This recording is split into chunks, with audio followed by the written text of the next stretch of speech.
Hi guys, this is Carol. Welcome back to my channel. Today I have a very exciting update for you guys, and I know I've been gone for a couple of months, but that was just because I was going through the transfer phase of our IVF journey, and I wanted to really take the time to go through that. And to be honest, there were a couple of weeks or periods that I just didn't feel my best. However, I am happy to report to you guys that I am pregnant, and I'm actually currently 14 weeks pregnant.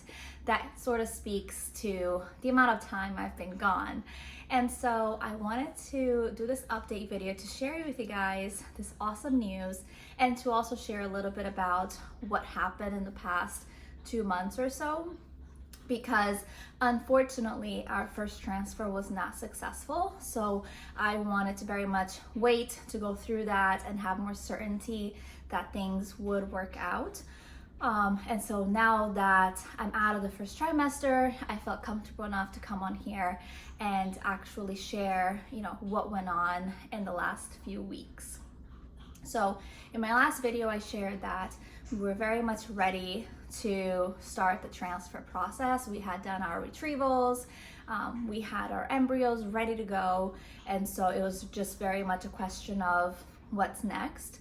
And to prepare myself for that transfer, I mentioned that I did a couple of tests. So I did an HSG, a mock transfer, as well as sounding, and all the tests showed that my uterus, everything in that area was good, that I didn't need to do any kind of surgery or any prep ahead of transfer. So it was all good news, and we got the green light to go. As I mentioned, my first transfer did not work, and there isn't necessarily an exact reason why it did not work. So the transfer resulted in a chemical pregnancy, which I came to find out is actually very, very common. So I believe 1 out of 4 pregnancies do end up being a chemical pregnancy. So it was just one of those things that were out of our control. Because very much going into that transfer, I felt confident that, we had highly graded embryos. There were no concerns or, no problems with my uterus. All my tests looked fine. So what could go wrong, or, what would prevent this transfer from working? The first transfer that we did was with our highest graded embryo. So we didn't really choose sex or anything like that. We just let the embryologist in the clinic decide what embryo they would transfer, and that ended up being our day 5 3AB. And so that just completely took out the question of, do we want a boy first, a girl first? Like, that didn't even really play a role in our decision. So we tried with a non-medicated transfer first, because my cycle at that point was pretty much regular. And really between the medicated and the natural transfer, I was told there wasn't really a significant difference in success rates. So the unmedicated one is basically just tracking your cycle and finding that right window to implant the embryo. And the only medication I took as part of that was a Z-Pak, Medrol to prepare for the actual transfer itself, and then progesterone suppositories from transfer up until a confirmed pregnancy blood work, right? So that's what's called a non-medicated transfer. So much like every other, part of this process, I had to go in a lot to the clinic just to measure my hormone levels and the lining of my uterus. So that was probably, I guess, the major con of an unmedicated cycle, is just it takes a lot more visits. But anyways, so my transfer was on March 9th, and I had the blood work scheduled to measure the HCG 10 days later on March 19th.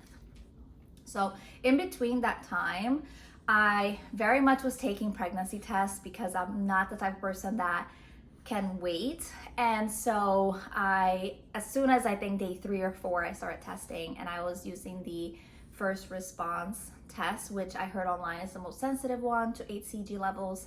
And so early on, I got a really, really faint line. And I want to say I was a little bit naive at this point, given it was my very first transfer. And in my mind, I thought, I have a line, like a faint line, I'm pregnant. Like it worked, right? So after I got that faint line, I didn't really think to continue testing to see if that line got darker or, you know, whatever. I just assumed if it's showing up on a test, it worked, it's fine, right? So very much naive because it doesn't necessarily work like that. So when I went in for my blood work 10 days later, I was very surprised to learn that my beta, as they call it, was 18. So anything above a 5 is considered pregnant. However, they consider a stronger chance of pregnancy if it's above a 50. So 18 was super low. And when the clinic called me, you know, they said you're pregnant, but it will most likely become a chemical pregnancy just because of how low the level is. But they said there's still a chance, albeit very low, but you know, we'll still take a second beta. I think it was 2 or 3 days later. So 2 or 3 days later comes and I do the blood work. And in the meantime, I had already met with my doctor to kind of talk me through this. And he very much shared the expectation of it becoming a chemical. And that's when I learned it's fairly common and that, you know, it was nothing we did or didn't do. It was completely out of our control. But he said it was very much gonna lead that way. And so when I did the blood work a couple days later, the results came back as less than 5. So it very much ended up being a chemical. So then at that point, I stopped the progesterone suppositories, given that the transfer was not successful. And we discussed, okay, what happens next? What can we do differently, right? And mind you, I can probably do a separate video on this alone, but I can't necessarily say certain things help or don't help a transfer, because in my first transfer, I tried to do all sorts of things to increase the odds, right? But nothing is an exact science and nothing is proven, I think, to work. So for that first transfer, I did acupuncture before the transfer and after. I did not drink alcohol for like 2 weeks, you know, prior, or really, I reduced my alcohol consumption. Not that I drank a lot to begin with, but I, you know, completely stopped drinking in preparation for this transfer, and even as part of IVF in general, with the hopes of improving my egg quality. But I completely abstained from alcohol before, and you know, I thought I did everything I needed to do, and it didn't work. Now, oddly enough, with the second transfer, which I'll go into next, I did not do acupuncture. I drank a couple of glasses of wine the night before the transfer, and even a week or so before, I drank some wine as well, and it worked. So, you know, it's really, really odd, and it just goes to speak about how it's a matter of circumstance and really when the timing is right. Although for the second transfer, I did have the McDonald's fries, which is a superstition amongst the IVF community. But I figured at that point, you know, I'm just gonna have some French fries after this, and you know, whatever. It's not gonna hurt me. It may not even help me, but I'll do it anyways. And then another thing that is said to be helpful is to have sex the night before of your transfer. So we implemented those 2 tactics, and ta-da, it worked. But going into the second transfer, so all in all, just to kind of summarize the first transfer, the whole process took 2 weeks. So between the transfer date itself and when I got my period, it was a total of 2 weeks. So it was actually pretty fast and short. And then for the second cycle, or the second transfer, my doctor recommended to try Medicated.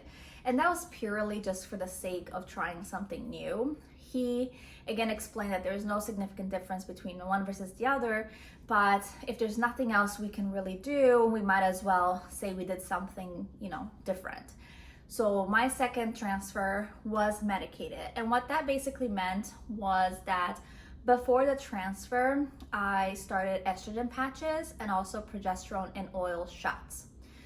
And they were super annoying. The estrogen patches, not so much, but the progesterone and oil, both of these were daily, but the progesterone and oil was an injection that needed to be administered on the upper quadrant of your butt, or my butt in this situation, and it's not something that I felt comfortable doing by myself. And you know, I had to keep alternating between sides because it would end up being sore, and you know, it's just not a very pleasant experience. Although I know some people don't necessarily have a choice of medicated versus not. So anyways, that's the path we decided to follow for our second transfer. So our transfer was on April 12th. So that was 3 weeks from my period from the last transfer. And then actually this was 12 days later, on April 24th is when I did my blood pregnancy test, or my first beta. And the difference between the first beta in the first transfer and the first beta of the second transfer was like night and day. So whereas I had 18 for my first transfer, my first beta of my second transfer was actually 689. This time around, I also tested with the first response test, but I tested every single day to kind of track how that line was doing. And I noticed that it did get stronger or darker as the days went by. And similar to the first transfer, I got a faint line around day 3, day 4, and then by day 7, it was a pretty, you know, clear line, and it only got slightly darker, or like remained that level of darkness before my beta day. So I felt pretty comfortable again going into the blood work, thinking that, you know, it worked this time based on what I was doing at home. And so when I got the call, I was really, really happy. And the clinic said that those were really strong numbers. But the important aspect, I think, is the doubling a couple of days later. So I had my blood work scheduled, I think, for 2 days after that. And my next beta, or my second beta, was 1,575. So it more than doubled. And at that point, I even considered, like, could the embryo have split? Are these twins? Because the numbers were just super high. And one thing I've learned in my research of what betas represent, I've learned that there is a wide range. So even if you do get a low beta, maybe not as low as 18, but in the 20s, maybe, or 40s, there's still very much a chance that it could work. But you can also get a super high beta to start with.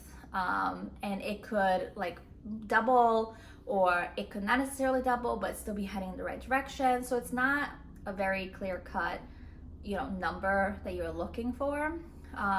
So there isn't necessarily like a guide, but you definitely want, I think, above a 50 for the first one, and then a gradual increase that, you know, within a short window doubles or just has a rapid increase. So I only did 2 betas. I know some people go on to do a couple of more, but my doctor said once you double the first time, it's pretty much guaranteed that it worked. So I stopped there. And then I had a couple of appointments after that to just check that the sac was in the right location, because I know sometimes the pregnancy could be an ectopic one. So they confirmed that the sac was in my uterus, and then the appointment after that was for a heartbeat, which we got to hear at 6.5 weeks. Long story short, the second transfer worked, and we graduated our clinic, and I'm now being followed by an OB. So I officially graduated my clinic on June 10th, and that's the day that I had my last progesterone and oil shot. So I pretty much took that shot up until the 10th week of pregnancy.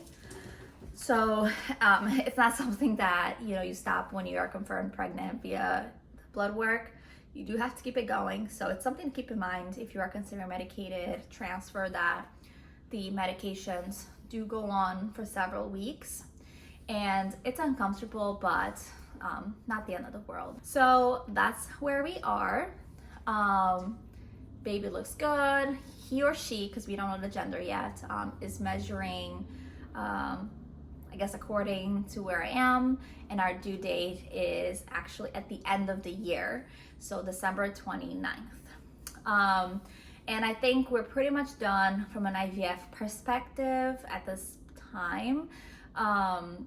We do have still the remaining embryos that are frozen, and I think for the foreseeable future, they will just remain with the clinic, awaiting, I guess, the next time that we do want to transfer another embryo. We might have to see how this pregnancy goes. But this part of our journey is done, but the journey itself is not.